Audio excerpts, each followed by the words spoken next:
ജമാത്തിൽ തന്നെ വെച്ചിട്ടായിരുന്നല്ലേ? കണ്ണൂര് അവരുടെ ജമാത്തല്ല, നാട് അവിടെയാണ്. വീട്ടിലായിരുന്നു. പിന്നെ ഞങ്ങൾ കുറച്ച് സ്ഥലങ്ങളൊക്കെ കറങ്ങി ഫോട്ടോസ് വീഡിയോസ് ഒക്കെ ഞങ്ങൾ ഇങ്ങനെ ഷോർട്സ് അപ്ലോഡ് ചെയ്തപ്പോഴാണ് ആൾക്കാർ എല്ലാവരും അറിഞ്ഞത്. അങ്ങനെയാണ് അവരുടെ വീട്ടുകാർ അറിഞ്ഞത്. അല്ലാതെ അറിഞ്ഞില്ല? ഇല്ല, ആരും അറിഞ്ഞില്ല. അവർ ഫ്രണ്ട്സിനെ അറിയാം. മൂത്ത മോന്റെ അടുത്ത് എനിക്ക് വിളിക്കുന്ന ടൈമിലേക്ക് ഇവർക്ക് അറിയാലോ. എങ്ങനെ ഒരു 4 മാസമായിട്ട് ഞാൻ വേണ്ടി കോൺടാക്ട് ഉണ്ടല്ലോ. ഈ 4-5 മാസത്തെ പരിചയം മാത്രമേ ഉള്ളൂ? ലോക്കറ്റ് അടിക്കാൻ കൊടുക്കുന്നുണ്ട്. അതിന് ഒരു 11,000 അഡ്വാൻസ് ചെയ്യണം ഇന്നത്തെ റേറ്റിന്. ആഗ്രഹമല്ലേ ഇപ്പൊ പൂർത്തിയാക്കി കൊടുക്കണേ? പൂർത്തിയായല്ലോ, എടുത്തല്ലോ. കള്ളങ്ങൾ കൊണ്ട് ചീട്ടുകൊട്ടാരം കെട്ടിക്കഴിഞ്ഞാൽ അത് പെട്ടെന്ന് തന്നെ നിലംപതിക്കും. ഇല്ല എങ്കിൽ കാലം അത് തെളിയിക്കുക തന്നെ ചെയ്യും. എന്തുവായാലും ഇവിടെ ഈ ഷാജിദ ഷാജി എന്ന് പറയുന്ന പുള്ളിക്കാരിയെക്കുറിച്ച് നമ്മൾ ഇതിനു മുമ്പും വീഡിയോ ചെയ്തിട്ടുണ്ട്. കഴിഞ്ഞൊരു വീഡിയോ ചെയ്തത് എന്ന് പറഞ്ഞു കഴിഞ്ഞാൽ ഈ പറയുന്ന പുള്ളിക്കാരി ഇപ്പോൾ കല്യാണം കഴിച്ചിരിക്കുന്ന, ഇപ്പോൾ മഹർ ധരിച്ചിരിക്കുന്ന ഷറഫ് അലി എന്ന് പറയുന്ന പുള്ളിക്കാരൻ്റെ സുഹൃത്തിൻ്റെ സുഹൃത്ത് ഒരു മെസ്സേജ് ഇട്ടതുമായി ബന്ധപ്പെട്ടാണ് ഞാൻ വീഡിയോ ചെയ്തത്.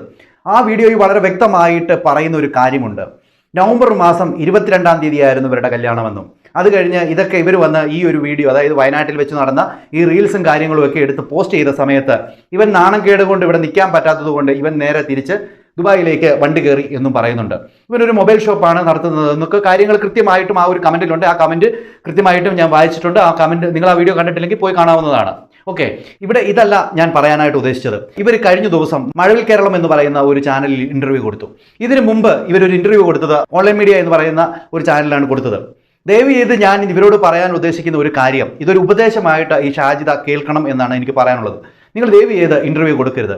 നിങ്ങളുടെ നാക്ക് തന്നെ നിങ്ങൾക്ക് വിനയാണ്. കാരണം എനിക്ക് വന്ന ഒരു കമൻറ്റിൽ അത് വളരെ വ്യക്തമായിട്ട് കാര്യങ്ങൾ അവരതിൻ്റെ അകത്ത് എഴുതിയിട്ടുണ്ട്.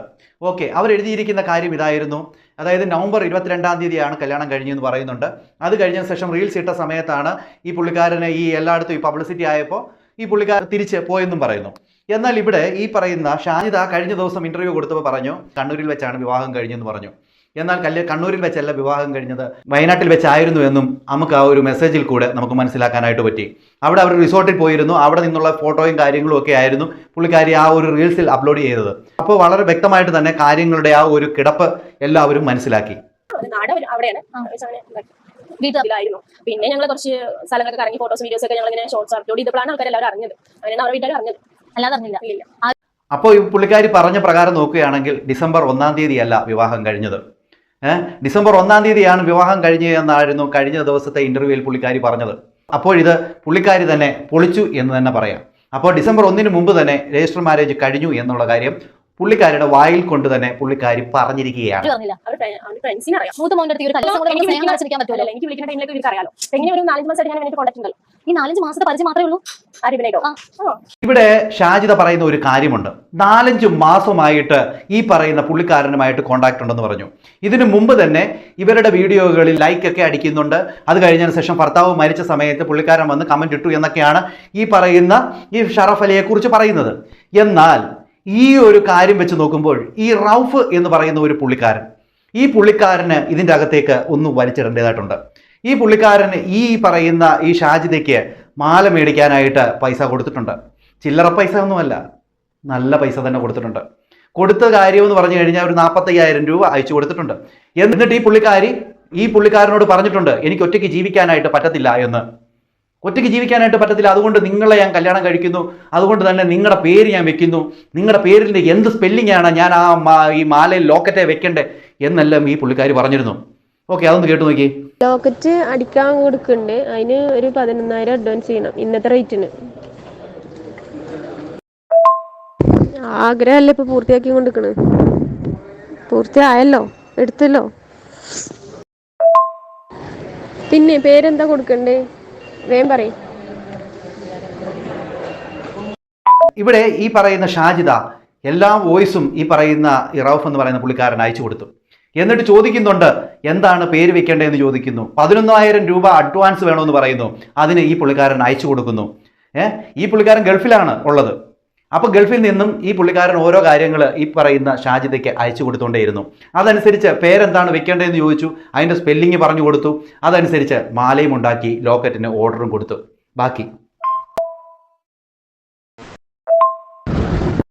റഹൂഫ് സ്പെല്ലിങ് വിട്ടി എങ്ങനെയാണെന്ന് ഞാൻ അതല്ല ചോദിച്ചത്. നിങ്ങൾ അവിടെ നിന്ന് നാട്ടിലേക്ക് എപ്പോഴും വരാം? അടുത്ത മാസം വരുമോ? അടുത്ത മാസം വരികയാണെന്നുണ്ടെങ്കിൽ നിൽക്കാൻ്റെ കാര്യങ്ങൾ നോക്കാനാണ്. വേറെ കുറേ ആൾക്കാർ ഇങ്ങനെ ചോദിച്ചുകൊണ്ടിരിക്കുന്നുണ്ട്. അപ്പോൾ ഇതിനെന്തെങ്കിലും ഒരു തീരുമാനമാക്കണം, ഇല്ലെങ്കിൽ ശരിയാവില്ല. എന്നിട്ട് വീടെടുത്തിട്ട് താമസിക്കാം തൽക്കാലം. പിന്നെ നമുക്ക് വീട് മേടിക്കാം, അങ്ങനെ എന്തെങ്കിലും ചെയ്യാം. അല്ലാന്നുണ്ടെങ്കിൽ നിങ്ങളെ വീട്ടിൽ നിൽക്കാൻ വെച്ചിട്ട് നിങ്ങളെ വീട്ടിൽ താമസിക്കാൻ പറ്റുകയാണെങ്കിൽ അങ്ങനെ നിങ്ങളെ ഉമ്മാൻ്റെ അടുത്ത് ഉപ്പാൻ്റെ അടുത്ത് ഞാൻ റെഡിയാണ് അവരുടെ കൂടെ നിൽക്കാൻ. അങ്ങനെ അവരുടെ കൂടെ നിൽക്കാനും എല്ലാം ഞാൻ റെഡിയാണ്. നമുക്ക് വേണേൽ വീടെടുക്കാം, അല്ലെങ്കിൽ നിങ്ങളുടെ വീട്ടിൽ താമസിക്കാം. അങ്ങനെ എല്ലാ രീതിയിലും ഈ പറയുന്ന പുള്ളിക്കാരനോട് സംസാരിച്ചു നമ്മുടെ ഈ ഷാജിദ. എന്നിട്ട് ഈ ഷാജിദ തന്നെ ഇനിയും കാര്യങ്ങൾ പറയുന്നുണ്ട്, അതോടൊന്ന് കേട്ടു നോക്കി. നിൽക്കാൻ വെച്ചാൽ സമാധാനത്തിൽ നിങ്ങളുടെ ഭാര്യ എന്നുള്ള ഒരു നിലയിൽ എനിക്ക് ജീവിക്കാം. ഇത് ഈ ഭർത്താവില്ലാത്ത ഒരു സ്ത്രീ എന്ന് പറയുന്ന ആ ഒരു പേരുണ്ടല്ലോ, അതെനിക്ക് കേട്ട് മടുത്ത്. എനിക്ക് അതിൻ്റെ ആ ഒരു എന്താ പറയുക ടെൻഷൻ ഒരുപാടുണ്ട് എനിക്ക്. അതൊന്ന് മാറ്റി കിട്ടണം. എവിടെ മക്കളുടെ ഉപ്പ അല്ലെങ്കിൽ ഹസ്ബൻഡ് എവിടെയെന്ന് വെച്ചാൽ എനിക്ക് പറയാനൊരാളുണ്ട്, ആൾ വേണം എനിക്ക്. അത് മാത്രമല്ല എല്ലാത്തിനും കട്ട സപ്പോർട്ടായിട്ട് ഒരാൾ നമ്മൾ കൂടെ വേണം. അത് മസ്റ്റാണ്. ഇല്ലാന്നുണ്ടെങ്കിലേ ജീവിതം വേസ്റ്റാണ്, വെറുതെയാണ്. ഇവിടെ ഷാജിദ പറഞ്ഞു ജീവിതം വേസ്റ്റാണ്, എല്ലാത്തിനും ഒരു സപ്പോർട്ടായി കട്ട സപ്പോർട്ടായി ഒരാൾ കൂടെ വേണമെന്ന്. അപ്പോൾ ഇവർ ഈ പറഞ്ഞ കാര്യമുണ്ടല്ലോ നല്ല കാര്യം തന്നെയാണ്. കാരണം ഒരാളെ കല്യാണം കഴിക്കുക എന്നുള്ളത് ഇവിടെ ആരും കുറ്റപ്പെടുത്തുന്നില്ല. എന്നാൽ ഭർത്താവ് മരിച്ച് കുറച്ച് മാസങ്ങൾ കഴിഞ്ഞപ്പോഴത്തേനും അവർക്ക് ഇത്രമാത്രം ചിന്തിക്കണമെങ്കിൽ എന്താണ് സംഭവിച്ചത്? വെറും ഒരു വർഷത്തിനുള്ളിൽ, അതും ഈ പറയുന്ന ഈ ഒരു 5-6 മാസത്തിനുള്ളിൽ നടന്ന സംഭവങ്ങളാണ് ഈ പറയുന്നത്. അപ്പോൾ ഇവർക്ക് എന്തുകൊണ്ട് ഇങ്ങനെ സംഭവിച്ചു? ആരാണ് ചോദിക്കുന്നത്? കല്യാണം കഴിച്ചില്ലെങ്കിൽ പല ആലോചനകൾ വരുമായിരിക്കാം. അല്ല എങ്കിൽ ചിലർ പറയും വിധവയാണെന്ന് പറഞ്ഞിട്ടുണ്ടാവാം. നിങ്ങളുടെ കഷ്ടപ്പാടുകൾ നിങ്ങളുടെ കുഞ്ഞിനെ യത്തീംഖാനയിൽ പഠിപ്പിക്കുമ്പോൾ അങ്ങനെ പലരും ചോദിക്കുന്നുണ്ടാവാം. എങ്കിലും ഭർത്താവ് മരിച്ചതിന് ആരും ഇങ്ങനെ കളിയാക്കിക്കൊണ്ട് നടക്കുമെന്ന് തോന്നുന്നില്ല. പക്ഷേ ഇവർ ഇവിടെ പറഞ്ഞ കാര്യം, എനിക്ക് ഈ ഒരാളെ ആവശ്യമുണ്ട്, ഓക്കെ ആവശ്യമുണ്ട്, കല്യാണം കഴിച്ചോളൂ, നോ പ്രോബ്ലം. പക്ഷേ നിങ്ങളെ ഇത്രയും നാളും 15 വർഷം നിങ്ങളുടെ കൂടെ ഉണ്ടായിരുന്ന ഒരു മനുഷ്യനുണ്ട്, ആ മനുഷ്യനെ നിങ്ങൾ മറന്നുപോയി എന്നുള്ള കാര്യം നിങ്ങളെ എത്ര മറച്ചു വെച്ചാലും അത് ഉറപ്പുള്ള കാര്യം തന്നെയാണ്, നിങ്ങൾ അങ്ങനെ മറന്നു എന്നുള്ളത്. ഇല്ല എങ്കിൽ 1 വർഷം അല്ലെ 2 വർഷം പോലും ഈ ഒരു ചിന്തയുമായിട്ട് അല്ലെങ്കിൽ അവൻ്റെ ഓർമ്മകളുമായിട്ട് നിങ്ങൾ മുമ്പോട്ട് പോയേനെ. അത് നിങ്ങൾ ചെയ്തില്ല എന്നുള്ളത് പരമസത്യമാണ്. എൻ്റെ വീഡിയോയുടെ താഴെ വന്ന് പലരും കമൻ്റ് ഇട്ടു, എൻ്റെ ഭർത്താവ് മരിച്ചിട്ട് ഇത്ര നാളായി, എൻ്റെ മക്കളെ ഞങ്ങൾ ഇപ്പോഴും പോറ്റുന്നുണ്ട്, എനിക്കുണ്ട് 5 മക്കൾ, എനിക്കുണ്ട് 6 മക്കൾ എന്ന് പറഞ്ഞുകൊണ്ട് കമൻറ്റ് വന്നിട്ടുണ്ട്. ഓരോരുത്തർ അവരുടെ അനിയത്തിമാരെ കുറിച്ച് പറഞ്ഞ് കമൻറ്റ് ഇട്ടിട്ടുണ്ട്. എന്നിട്ട് അവർക്ക് ആർക്കും തോന്നാത്ത തോന്നൽ. ശരി, അവരെ നിർബന്ധിച്ചിട്ട് പോലും കല്യാണം കഴിക്കാത്തവർ എത്രയോ പേരുണ്ട്. ചിലരൊക്കെയാണ് 2-3 വർഷങ്ങൾ കഴിഞ്ഞിട്ട് കല്യാണം കഴിച്ചവരുണ്ട്. ഓക്കെ, നിങ്ങൾ കല്യാണം കഴിച്ചോ, ഒരു കുറ്റവും ഇവിടെ ആരും പറയുന്നില്ല. പക്ഷേ നിങ്ങൾ തന്നെ നിങ്ങൾക്ക് കുഴി തോണ്ടി എന്നുള്ള കാര്യത്തിൽ ഒരു സംശയമില്ല എൻ്റെ പൊന്നു ഷാജിദ. എന്തായാലും നിങ്ങൾ ഇവിടെ പറഞ്ഞ ഈ ഒരു റൌഫ് എന്ന് പറയുന്ന പുള്ളിക്കാരന് അയച്ചു കൊടുത്ത മെസ്സേജാണ്. അതനുസരിച്ച് പുള്ളിക്കാരൻ നിങ്ങളുടെ അക്കൗണ്ടിലേക്ക് നല്ല രീതിയിൽ തന്നെ എമൗണ്ടുകൾ വാരി വിതറി ഇല്ലേ? വാരി വിതറിയതിന് ശേഷം ലാസ്റ്റിൽ ആ പയ്യനെ, ഈ റൌഫ് എന്ന് പറയുന്ന പുള്ളിക്കാരനെ പുറം കാലുകൊണ്ട് അടിച്ചു തെറിപ്പിച്ചു.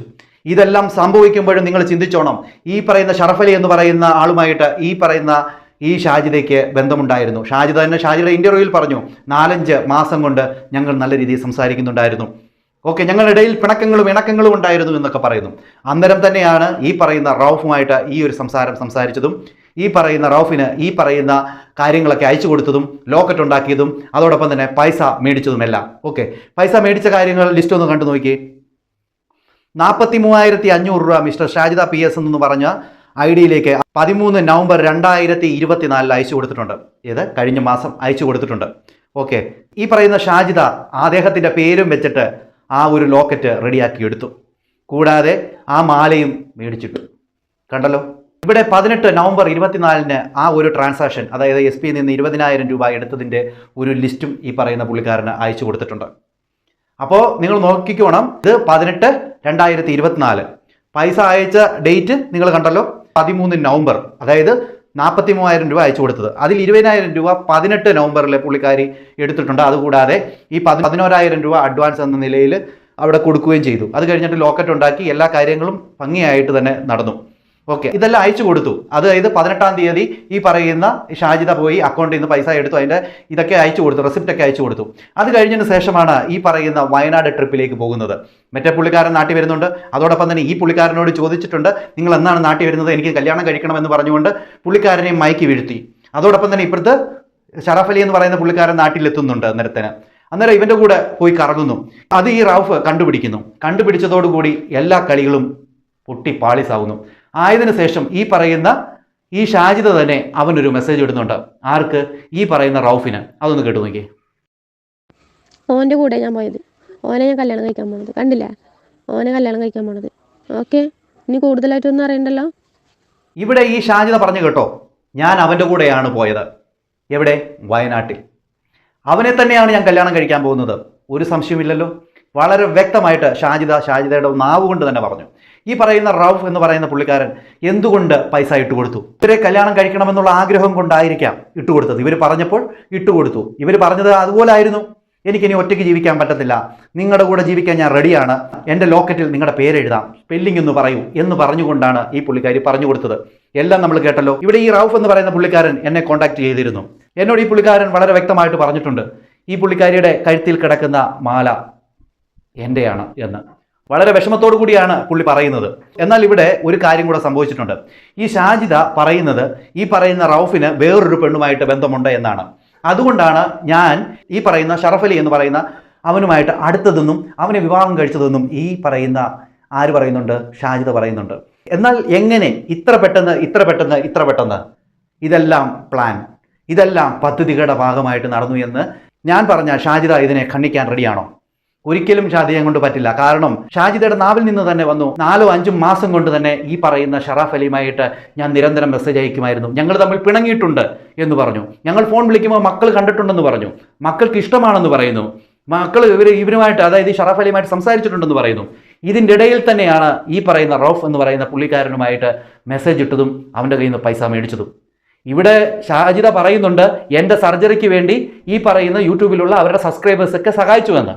എന്നാൽ സഹായിച്ചത് 50,000 രൂപയാണെന്നും അതോടൊപ്പം തന്നെ 70,000 രൂപ ആയിട്ടുണ്ടെന്നും ആ 20,000 രൂപ എൻ്റെ കയ്യിൽ നിന്നാണെന്നും ഈ പറയുന്ന ഷാജിദ പറഞ്ഞിട്ടുണ്ട്.